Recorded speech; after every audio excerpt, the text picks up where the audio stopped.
amazing biodiversity, Heron Island is an example of a unique habitat that offers an incredible research opportunity. I think it's a Labrador. The island is surrounded by a range of corals, allowing a diverse ecosystem to form within. As a component of the World Heritage listed Great Barrier Reef system, it is relied upon in studies as proxy to understand the evolving dynamic of climate change impacts within. The Coral Cay is located in the southern section of the Capricorn Bunker along the Great Barrier Reef.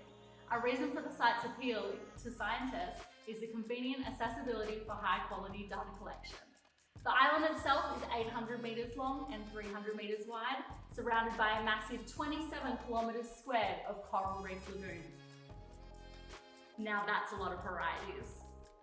Now the reef flat of Heron Island is considered an extreme environment.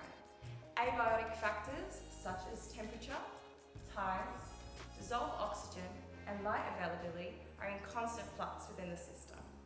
The lagoon becomes isolated from oceanic waters daily during low tides, as the base level is higher than that of the surrounding ocean.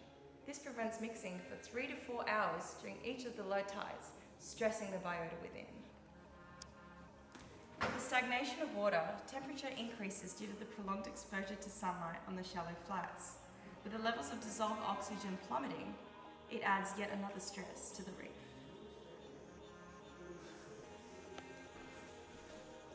With all this pressure on the reef, scientists flock to gather essential data to utilise and attempt to predict future conditions facing the ecosystem. It is easy to imagine the results from experiments conducted here create intrigue and publicity in the growing climate change discussion. There has been an increasing interest in studies which aim to engage the scientific community. However, this leaves the door open to the general public to potentially misconstrue findings.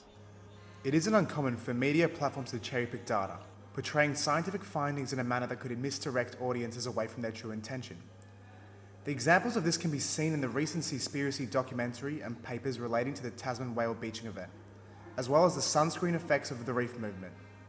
These papers and events were misinterpreted by the public and created an incorrect idea of what the data was trying to present. We looked into this. There is over 94,000 literature reviews from Google Scholar looking into Heron Island. Refining our search, with the exclusion of environmental studies, we found that there were 12,300 results for the Heron Island Reef. The first 30 articles from the years 2010 to 21 were examined and categorised by study location, producing evidence suggesting that Heron Island Reef Flat is the most utilised site by scientists for comparison of the Great Barrier Reef systems. This evidence allowed for the generation of a study site map.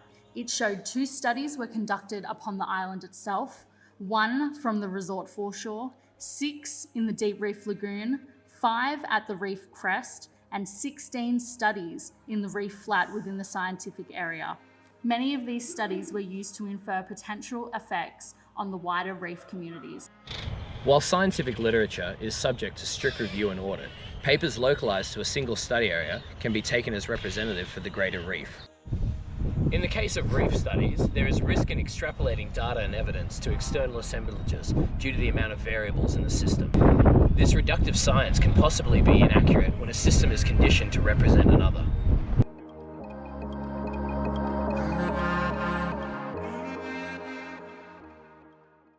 Misunderstood or misrepresented. Keep your newfound perspective in mind.